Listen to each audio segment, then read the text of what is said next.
Hello and welcome to Book Lust. I'm Nancy Pearl. My guest today at the Women's University Club in Seattle is Priscilla Long, and we're going to talk about her book, The Writer's Portable Mentor, A Guide to Art, Craft, and the Writing Life. Priscilla, thank you for making your way downtown. It's great to be here, thank you. You know, even with your broken ankle. So I greatly appreciate that. So Priscilla, I want to start out by saying how much I enjoyed this book. And one of the things that I so loved about it, besides the advice that you give to any new writer or someone who's thinking about writing memoir, poetry, fiction, all of those things, is all of the quotations that you've used to illustrate your points. And I have to say that many of the writers, I would say most of the writers I was very familiar with, but the lines that you have called out from their works, I just kept copying down because they were just so, they were just so apt and so beautiful. So this is the second edition of the Writer's Portable Mentor. Will you talk about why you decided to do a book like this, and maybe a little bit of your background as a poet and a writing teacher? Mm-hmm. I taught, in the first place, the book has taught me more than anyone else. All the models of brilliant, wonderful writing are my teachers, and I almost think I think I learned to write by reading these wonderful authors, and I think the initial impulse of the first edition was I was reading E.B. White, who is a wonderful essayist, and I noticed that almost every page of his essays has a list sentence in it, a sentence with a list in it. And I was thinking, well, I never put a list in my sentences, at least not so far. So I realized that in looking closely, it's not about being correct. It's not about any of that. It's about being lifted by these amazing passages and books. So I started, of course, teaching. I teach writing, and so I started using models to teach different forms. And so, and in the process, I, of course, have learned more than anyone. So one of the things that you advise in the book is a daily schedule of writing, yeah. 15 minutes or more in a notebook. And now I'm regretting that I didn't ask you to just bring one of your notebooks so we could just look at it. But there are other writers, Louise Gluck, the poet, right, who don't follow that. Could you talk about why you think it's so important? And yeah, well, I actually just counted up my journals, which I write in every morning, and I'm at number 308. But yes, I know there is this point of view that if you don't have anything to say, then don't write until you do. But I find that to find out what I have to say, I need to write, and I encourage writing. And part of it is, you're not always trying to write the most brilliant thing. You're writing your life, you're writing what's in front of you, you're writing your observation exercise, you're writing people, and it is not about, I'm going to write some great wonderful thing today. And out of this comes, for me, out of this comes all my pieces, all my books, all my essays, out of this kind of, not conscious, I'm not trying to write something wonderful. I am simply writing, I'm putting down what's there, I'm generating ideas, I'm trying to generate a vision of the day every morning, like what's this day? What's my vision of today? And so, and also, if you do write every day, you don't have to want to be a writer, you are a writer. You are a writer. And if you have an episodic, even though I know Louise Gluck is a wonderful writer, so I mean, I don't know, sometime we should have a debate or something. But if you are an episodic writer, I mean, there's a good chance that you won't be a writer, that you won't produce something, because you're thinking, oh, you know, will this be any good? Will I be able to do? Well, if you write every day, you will be able to. And then from that comes pieces, or comes your memoir, or comes your history book, or comes whatever you are interested in working on, or whatever you dream of working on. Do you think it's also, if you write every day, which when I was working on George and Lizzie, I did not write every day. Do you think that it builds in some sort of muscle memory too, of the pencil moving? It becomes an ingrained habit. Well, for me, it's kind of more like an addiction. So, you know. But yes, I also believe in handwriting, and not, of course. Then we go to the computer when we're writing pieces fairly soon. But almost everything I write begins in handwriting. Yeah, I think, for example, if you're a writer and you feel you're in a fallow period, for example, in writing every day, you're not trying to be wonderful. You're just trying to write down the state of your being, or the state of the world's being, or whatever you feel like, what somebody said yesterday, or whatever you feel like. And through that, it's like being part of a river. It's like the river starts carrying you. And if the river is carrying you, then sooner or later you'll get some good fish. I mean, it just happens. If the river is not carrying you and you haven't stepped in the river yet, then that's a different matter. Then maybe it will happen, or maybe it won't. One of the things that I was really interested in was the writing group that the Seattle, Jack Remick and I can't remember Bob Ray. Oh, yeah. Bob Ray, right? Two Seattle writers who had a write. When we think about writing groups, I think we tend to think that you share what you've written and then people critique it, and that's very scary for a lot of people. It was very scary for me to do that.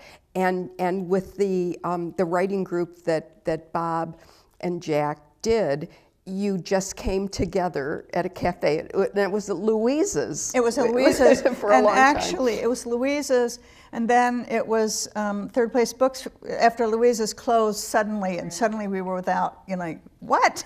Where are we going to write? And it meets twice. It's still ongoing. It meets twice weekly. Now we're at the Wayward Coffee House on 65th and Roosevelt. Yeah.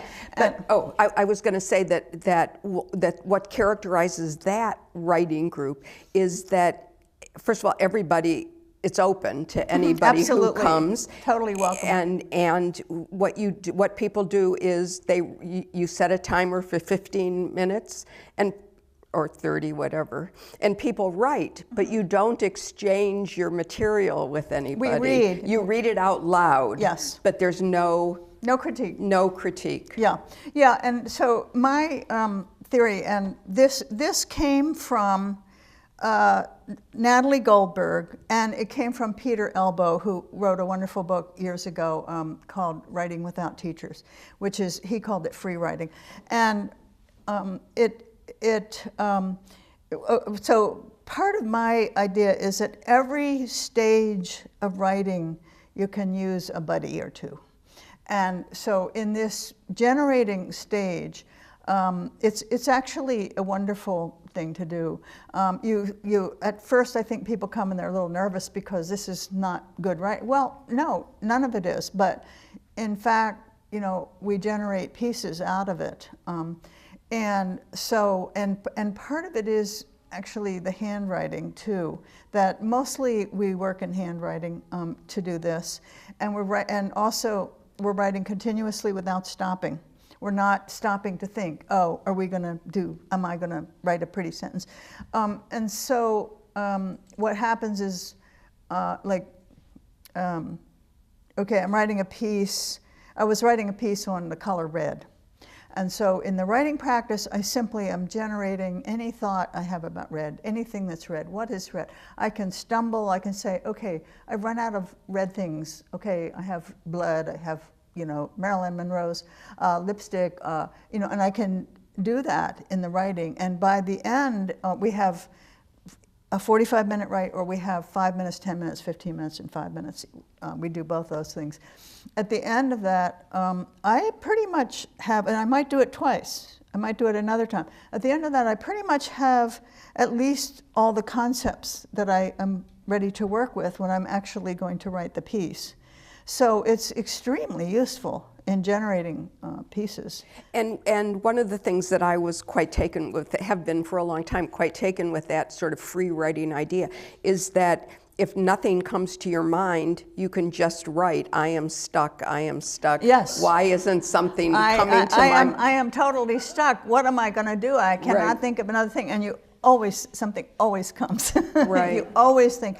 So you have these little valleys of like nothing. See, if you weren't doing this, if you were just like in a pause in front of your computer screen, nothing would come. But since you have to keep writing, something always comes, always, always. I mean, it never fails. So it's it's a wonderful generating technique. I think in visual arts, I mean, I'm not sure, but I think in visual arts, some artists, even if they're not, they don't do figurative work, they draw all the time. And I think it's kind of the same type of thing. So this book is not just about the process of writing, but it's also understanding what I would call the deep background of a piece of fiction or nonfiction. And you talk about, you reference Strunk and E.B. White's and Strunk's book on grammar and usage, and you talk about those same topics as well. And I think that, I mean, here's where it seemed so wonderful to me that you brought in all of these writers who do this sort of thing. And I have to say, I was an English major, but none of this, very little of this deep structure did I ever get. Do you think that it's something that would be helpful? Why do you think that's important? Why'd you include that part? Okay, well, first of all, it's not about correctness. Right. Totally not. It's not about returning to the third grade and now we have to learn what a compound sentence is. Right. But we do have to learn what a compound sentence is. Why? Because if you look at the fabulous virtuoso writers that we are all reading, like if I can mention Mary Oliver, who just recently died, or if I can mention Cormac McCarthy, or if I can mention, well, I don't want to mention Hemingway, but there's a very long list. Well, very interesting. They all know the compound sentence. How do I know that? Because I pick them out, and the issue is that with certain sentence forms, you can express certain things with those forms that you cannot express without those forms. And so gradually, and not by going to a grammar book or that Grammarly program, which drives me nuts, but not by doing any of that. It's not about correctness. It's not about, some people like to diagram sentences, but it's not about that at all. It's about increasing one's range in the language, and so that you can. There's certain forms. For example, why is the voice of God in many religions often expressed in the compound sentence? Why? Because I don't know. Because it can have this great authority because it's two equal things, it's two equal clauses, I think. And that's my crackpot theory. But so you cannot express, there's certain things you cannot express in another kind of sentence. And so it's about using the form to intensify the emotion or to intensify the meaning and the atmosphere that you're working to create. So so it's just a gradual process of not just learning the forms, but looking at the models and saying, wow, how did that writer get that? That's so amazing. And how they did was they used syntax, they used a certain sentence form. So it seems intimidating at first, but actually it's fun, and it's a gradual process, and it all of a sudden, the writers I work with, I mean, through this and other things, they suddenly start blossoming forth, and so I know it works. One of the things that you talked about, one of the things that the book does, it's as you alluded to, it's not a prescriptive book. You're using writers' own words to express, to show a certain usage and structure. But then you give, and I loved this about the book, then you give not even assignments, but you give suggested exercises that would help a writer start expanding their work. And as I understand it, all of those exercises are things that you've done or you use in your own writing. Well, every class I teach and every assignment I give, I do them all myself. And so I am very aware of how useful they are because they're very useful to me. And I never get bored with them. For example, this class I'm teaching right now, our assignment, we're writing about cooking, a subject about which I know very little. But we all know something about cooking. So the sentence assignment is to write 2 sentences of each kind of syntax, and it has to be about what you're doing. It has to be your own work. This is not just like exercises, you know, for the hell of it. And so I started writing sentences about the cooking that I grew up with, which was a farm. We grew all our own stuff. It was, it was, my mother was a terrible cook. And it was just, it was pretty intense. And I was working on the sentences, and I was working on the piece as well. And there's this dynamic that develops. And so with this, my sentence assignment, the piece started just writing itself.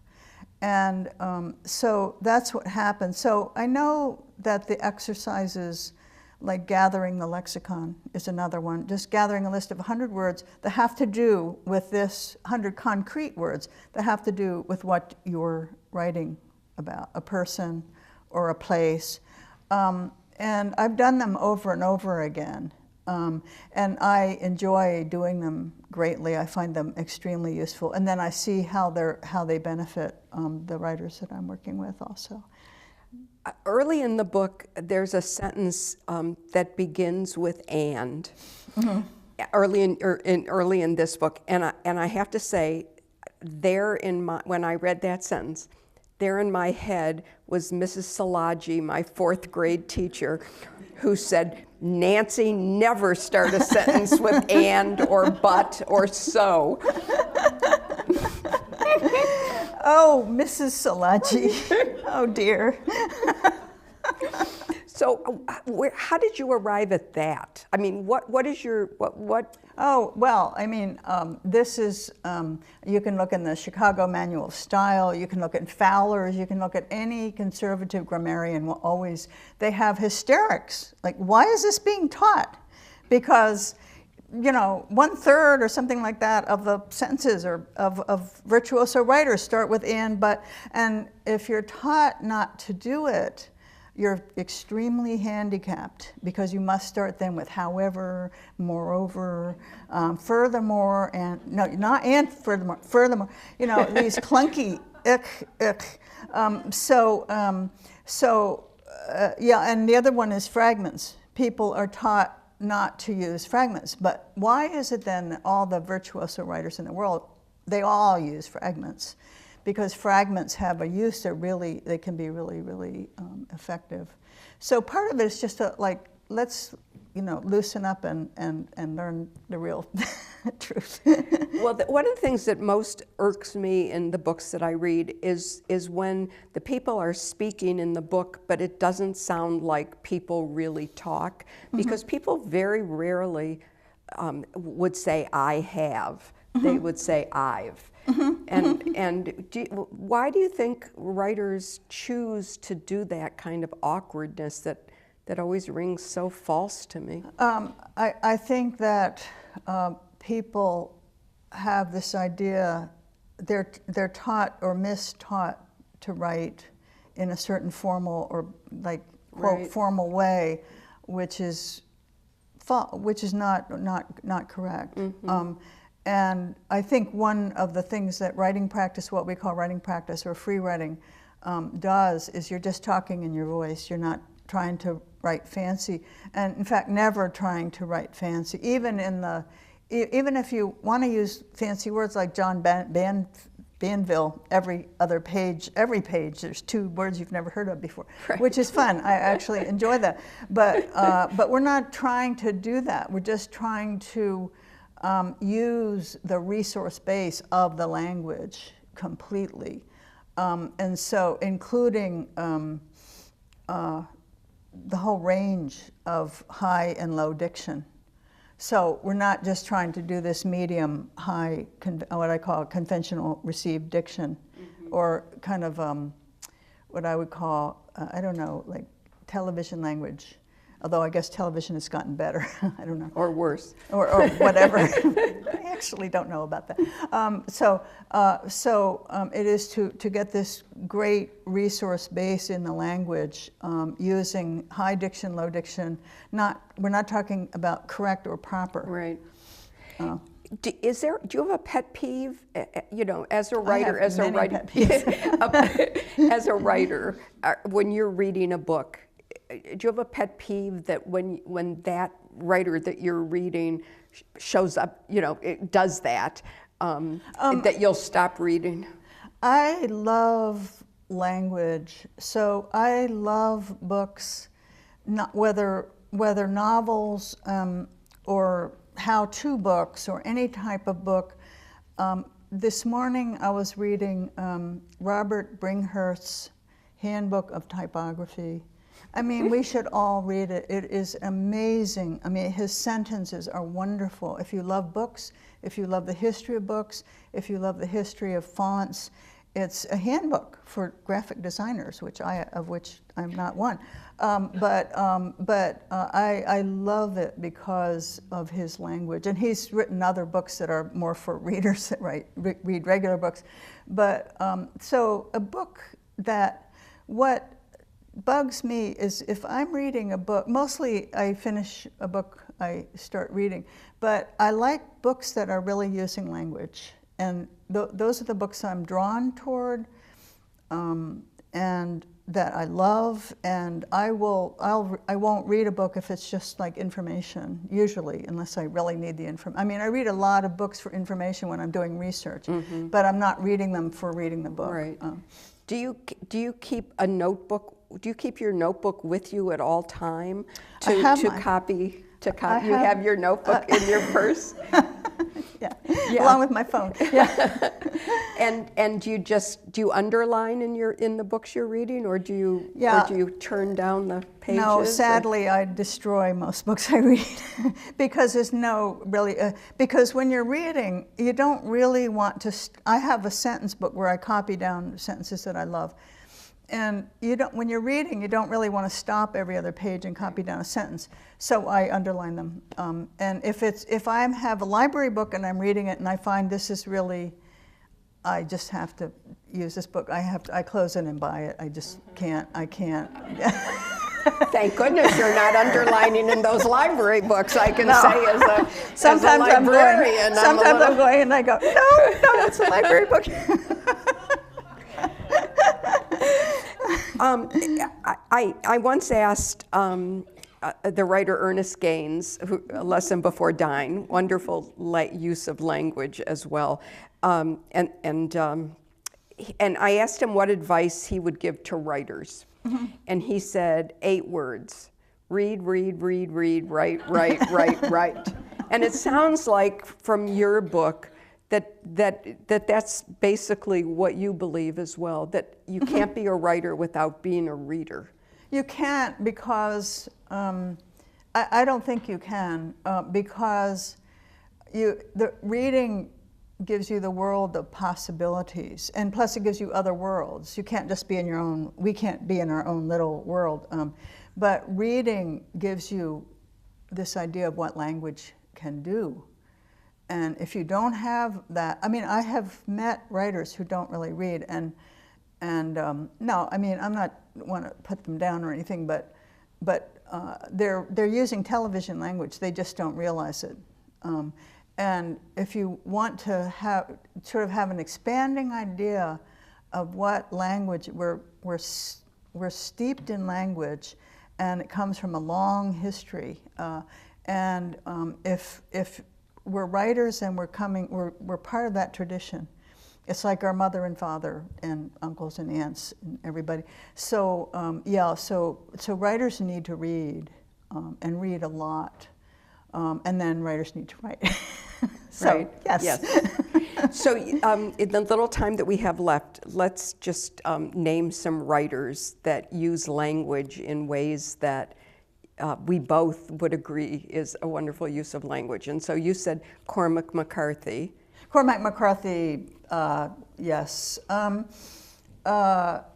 Okay, now my mind is going to go blank. Well, I was going to say Marilynne Robinson. Marilynne Robinson, absolutely. Yeah, Marilynne Robinson, amazing. Mary Oliver and her prose. Look at Mary Oliver's prose.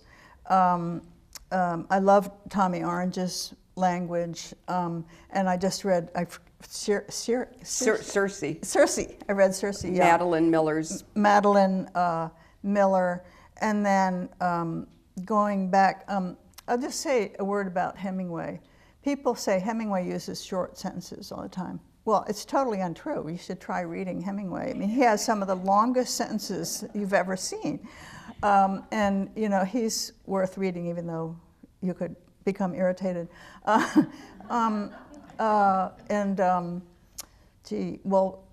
Try Robert Bringhurst. Oh. And he was somebody who was new to me. I had never heard of him before I read your book. Yeah, well, somebody told, in one of my classes, said, "You don't know Robert Bringhurst?" I said, "No, not yet, but now I do." Oh, yeah, he's amazing. And one more. Oh, gee. What about Alice Munro? Oh, Alison Munro. And Lori Moore, the short Lori Moore, story. absolutely. Right. Well, yeah. Priscilla, I feel like we could go on and share all the writers, because I'm I'm someone who reads for language as well. But I just want to thank you again. Thank you for having me. This is fun. And I want to thank you for writing this book, which I think is going to be so useful for even people who are not wanting necessarily to sit down and write. It's entertaining, and the quotations that you use are just wonderful. Thank you. Thank you so much. Thanks.